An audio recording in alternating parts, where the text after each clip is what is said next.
मेरी पहले वीडियो में मैंने आपके साथ अपना जर्नलिंग का 30 डे चैलेंज शेयर किया था और दोस्त में काफी दिन में रिकॉर्ड नहीं कर पाई थी क्योंकि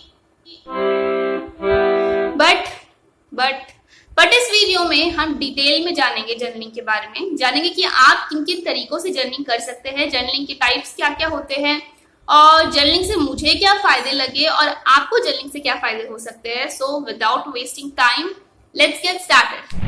पहले जर्नलिंग के टाइप्स के बारे में बात कर लेते हैं। तो मेरे अकॉर्डिंग जर्नलिंग के 1 2 3 मेरे अकॉर्डिंग जर्नलिंग के बहुत टाइप्स होते हैं, हम काउंट नहीं कर सकते। ये बोला जा सकता है कि जितने लोग उतने जर्नलिंग के टाइप्स, मतलब आपका जो मन है अपनी डायरी में अपनी जर्नल में वो लिखिए। इसकी कोई एक स्पेसिफाइड टाइप बताना सही होगा या गलत देख लेते हैं। कुछ लोग अपनी जर्नल में अपने पूरे दिन की दिनचर्या लिखते हैं कि मैं आज उससे मिली, आज ये हुआ एंड ऑल, मतलब अपना पूरा दिन कैसा बीता वो रात को आके अपनी डायरी को एक्सप्लेन करते हैं। कुछ लोग अपनी जर्नल में ग्रैटिट्यूड लिखते हैं, that I am grateful for this, I am grateful for my health, I am grateful for food in my plate. कुछ इसी तरीके से जिन चीज़ों के लिए वो ग्रेटफुल है वो लिखते हैं। कुछ लोग अपनी जर्नल में अफर्मेशंस लिखते हैं, जैसे कि I want to be happy, I am happy, मतलब positive thinking, I am happy, I am good, I am honest, I am healthy, like that, so that they feel positive. तो ये अलग अलग टाइप के लोग हैं, अलग अलग चीजें लिखना पसंद करते हैं। कुछ लोग अपनी जर्नल में फॉरगिवनेस लिखते हैं कि आज मैं उससे मिली और मैंने ये गलत काम करा and I am sorry for this and मैंने उससे ये सीखा, ऐसे ऐसे। कुछ लोग अपनी जर्नल में अपनी प्रोडक्टिविटी ट्रैक करने के लिए अपनी टू डू लिस्ट लिखते हैं, मतलब मुझे आज ये करना है, ये सुबह उठ के लिखते हैं, फिर एक दिन रात को लिख के सोते हैं कि मुझे आज ये करना है, ये करना है, ये करना है एंड ऑल दोस थिंग्स। मतलब कि वो अपना पूरा दिन काइंड ऑफ प्लान कर लेते हैं, अपनी प्रोडक्टिविटी ट्रैक करते हैं अपनी जर्नल से। लोग अपनी जर्नल को सिर्फ एकदम पॉजिटिव रखते हैं, उसमें सिर्फ पॉजिटिव बातें लिखते हैं कि वो आज किसी से कुछ मिले तो उन्हें कुछ अच्छा लगा हो, कुछ अच्छी बात सुनने में आई हो, या उन्हें कहीं पर कुछ बहुत अच्छा कोट पढ़ा हो, या फिर उन्होंने कोई बुक पढ़ी हो जिसमें से कोई पार्ट उन्हें बहुत अच्छा लगा हो, जो वो हमेशा एज अ मेमोरी या फिर हम लोग ये बोल सकते हैं एज अ रिमेम्बरेंस, इंस्पिरेशन अपने पास रखना चाहते हैं, तो वो उसमें पॉजिटिव बात। लोग जर्नलिंग सिर्फ तब करते हैं जब उन्हें बहुत ज़्यादा स्ट्रेस हो रहा हो, किसी बात को लेके उनके दिमाग में बहुत स्ट्रेस हो रहा हो, कोई बात उनके दिमाग में घूमी जा रही हो, वो उसके बारे में सोचे जा रहे हो, तो उस बात पे क्लैरिटी पाने के लिए वो जर्नलिंग कर लेते हैं, जर्नल लिख लेते हैं, मतलब वो सारी बातें अपनी डायरी में लिख लेते हैं ताकि उनका स्ट्रेस कम हो और वो उस बात को सोचते रहने की बजाय उसे उन्होंने लिख दिया है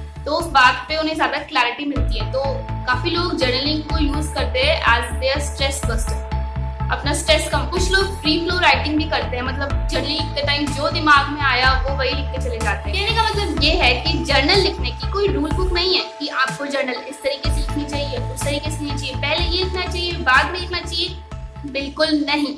जर्नल लिखने की कोई रूल बुक नहीं होती, आपका जो मन आए वो लिखो, जिस तरीके से आपको अपनी जर्नल मेंटेन करनी है वैसे करो, और आपको जो चीज़ें लिखनी है जर्नल में जो आपके लिए बेनिफिट हो, जो लिख के आपको अच्छा लगता हो वो लिखो। There is no rule book या फिर there is no set of rules for writing journal. मुझे इनमें से अपनी जर्नल में अपनी प्रोडक्टिविटी ट्रैक करने के लिए लिखना अच्छा लगता है कि मतलब अपनी टू डू लिस्ट सुबह उठ के मेरे को आज ये करना है, ये करना है, ये करना है, एंड रात को आके फिर उस पर टिक करना अच्छा लगता है that I have completed all this work, और ताकि उससे मुझे पता चलता है कि मैंने कितना काम किया कितना नहीं करा, और जैसे कोई काम कर रही हूँ मैं तो उसमें प्रोडक्टिविटी मेरी कितनी होगी वो ट्रैक करने में मुझे अच्छा लगता है जर्नल में। इसके अलावा जब कोई पॉजिटिव बात होती है, कोई मैंने अच्छी बुक पढ़ी या फिर कहीं पे कुछ पॉजिटिव बात सुनी तो वो भी मैं अपनी जर्नल के साथ शेयर कर देती हूँ। इसके अलावा जब कभी कोई बहुत ज़्यादा स्ट्रेस हो रहा हो किसी बात को लेकर, बहुत ज़्यादा ओवर थिंक करी जा रही हूँ, तो सोचते रहने से ना क्या होता है हमारे थॉट्स बहुत मिक्स हो जाएंगे, तो हमें पता नहीं चलेगा हम क्या क्या सोचे जा रहे हैं। तो बेटर है कि एक जगह बैठ के लिख ले ताकि हमें क्लैरिटी आएगी काफ़ी ज़्यादा, और फिर जब हम दोबारा उसे पढ़ेंगे तो हमें पता चलेगा कि क्या ही हो रहा था ये दिमाग में। सो ये था जर्नलिंग के टाइप्स के बारे में। अब हम बात कर लेते हैं कि जर्नल लिखने से क्या फ़ायदे होंगे, आखिर क्या ही फ़ायदे हो जाएंगे जर्नलिंग करने से। Journaling is basically your conversation with yourself, मतलब अपने आप से ही बात कर रहे हो, अपने आप से ही, मतलब जर्नलिंग का मतलब ये है कि आप अपने आप से ही बात कर रहे हो, योर कन्वर्सेशन विद योरसेल्फ। इसका मतलब ये कतई नहीं है कि जो जर्नलिंग कर रहा है वो इंसान पागल है, नहीं, अपने आप से बात करना पागल कोई नहीं होती, बट जर्नलिंग का मतलब कुछ ऐसे ही है। और journaling one thing I want to make it very clear कि journaling is so good for your mental peace, mental health, because journaling को लोग स्ट्रेस बस्टर की तरह भी यूज करते हैं। सो मेंटल पीस के लिए जर्नलिंग बहुत अच्छी है। इसके अलावा journaling is for improving your self, अपनी प्रोडक्टिविटी ट्रैक कर सकते हो और उसमें कितने फायदे हैं, मतलब जो फायदा आप निकाल सकते हो उससे, that you can take out. पहला बेनिफिट जो मुझे जर्नलिंग करने का लगता है वो है relieving your stress, and this is so true. कभी भी जब भी आपको मतलब किसी बात को लेकर बहुत ज़्यादा टेंशन हो रही हो या फिर आप बहुत ज़्यादा ओवरथिंक कर रहे हो, सोचे जा रहे हो किसी रिजल्ट पे पहुंच नहीं रहे, तो बेटर है कि बैठ जाओ, जर्नल लो और लिख दो उसमें सारी बातें। इससे काफ़ी फायदे होंगे। पहले तो आपका जो दिमाग में जितने थॉट्स ओवरथिंक हो रहे थे, मिक्सअप हो रहे थे, वो सारे दिमाग से निकल जाएंगे। आपके दिमाग को बहुत शांति मिलेगी और सारा लोड, ऐसे होता है सारा लोड निकल गया, सारा दिमाग का कचरा निकल गया, ऐसा लगता है। तो पहली बात तो आपका दिमाग एकदम शांत हो जाएगा क्योंकि आप ओवरथिंक करना बंद कर दोगे, आपने वो सही चीजें लिख दी हो। दूसरी बात, फिर जब थोड़ा शांत होने के बाद आप अपनी ही जर्नल लिखी हुई वापस पढ़ोगे अच्छे मूड में, तब आपको समझ में आएगा कि एक्चुअल में सिचुएशन क्या चल रही है और आप किस डायरेक्शन में सोच रहे हैं, क्या सोच रहे हैं। तो आपको सिचुएशन को देखने का एक अलग सा पर्सपेक्टिव मिलेगा कि आप ऐसे भी देख सकते हैं, यार ये भी हो सकता है, क्या ही सोच रही हूँ मैं, this is not realistic.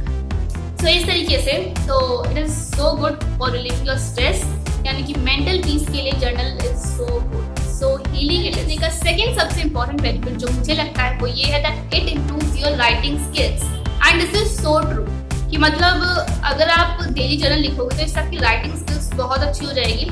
Because मैंने खुद देखा है, पहले मैं जब भी कुछ भी लिखना होता था तो मुझे इतना आलस आता था, यार मैं इतना सारा लिखूं बैठ के, मन नहीं करता था मेरा। बट जब से मैंने स्टार्ट करी है, 30 डे चैलेंज लिया था, तो अब मुझे कोई भी चीज लिखने में आलस नहीं आता और बल्कि मेरी राइटिंग स्किल्स इंप्रूव हो गई है। एक्चुअली अगर आप अपनी कोई लैंग्वेज इंप्रूव करना चाहते हैं, फॉर एग्जाम्पल काफी लोग अपनी इंग्लिश इंप्रूव करना चाहते हैं, तो ऐसे केस में भी आप जर्नल लिख सकते हैं। बट डिफरेंस सिर्फ इतना है कि आप उस लैंग्वेज में जर्नल लिखिए। फॉर एग्जाम्पल अगर आप अपनी इंग्लिश इंप्रूव करना चाहते हैं तो आप इंग्लिश में जर्नल लिखिए। कुछ लोग इंग्लिश के लिए डेली कुछ अच्छे वर्ड्स पढ़ते हैं, याद करते हैं, तो जो वर्ड्स आपने नहीं सीखे हैं उनको आप अपनी जर्नल में यूज कर सकते हैं ताकि वो आपके फ्लुएंसी में आ जाए और it will help you to improve your English.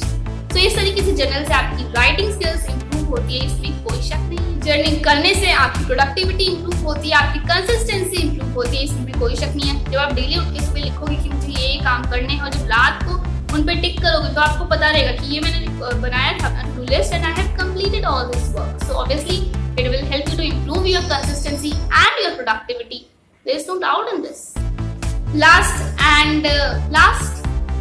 benefit of journaling for keeping it as your memory. काफी लोग journaling को as अपनी मेमोरी बुक की तरह भी रखते हैं, मतलब जो उनकी लाइफ में important डेज होते हैं वो उनको लिखते हैं बैठ के और एज अपनी मेमोरी बुक की तरह रखते हैं, ताकि जब वो बहुत बूढ़े हो जाएंगे या फिर बहुत बड़े हो जाएंगे तो देखेंगे, देखो भाई ये दिन ऐसा था, इस दिन ये हुआ था, मेरी फीलिंग्स इस दिन ये थी। जिन्हें बचपन से या फिर काफी पहले समय से जर्नल लिखने की आदत है तो उनको ये भी अच्छा लगता है अपनी जर्नल के साथ शेयर करना, किसी दिन कुछ अच्छा हुआ हो, कुछ बहुत बुरा हुआ हो, तो एज वो अपनी जर्नल को ऐसा मेमोरी बुक रखते हैं और उसे और अट्रैक्टिव बनाने के लिए वो डिफरेंट टाइम पर, मतलब कि जब कुछ अच्छा फेस, जैसे किसी का बर्थडे हो या फिर किसी की शादी हो, उसने उस चीज को पूरा जर्नल लिखा, तो उसमें वो कुछ पिक्चर्स भी लगाते हैं, जैसे कि अपनी शादी की पिक्चर्स लगाई, बर्थडे की लगाई या फिर किसी कोई और स्पेशल ओकेजन हुआ उसकी पिक्चर्स लगाते हैं उसे और अट्रैक्टिव बनाने। कंक्लूजन क्या है?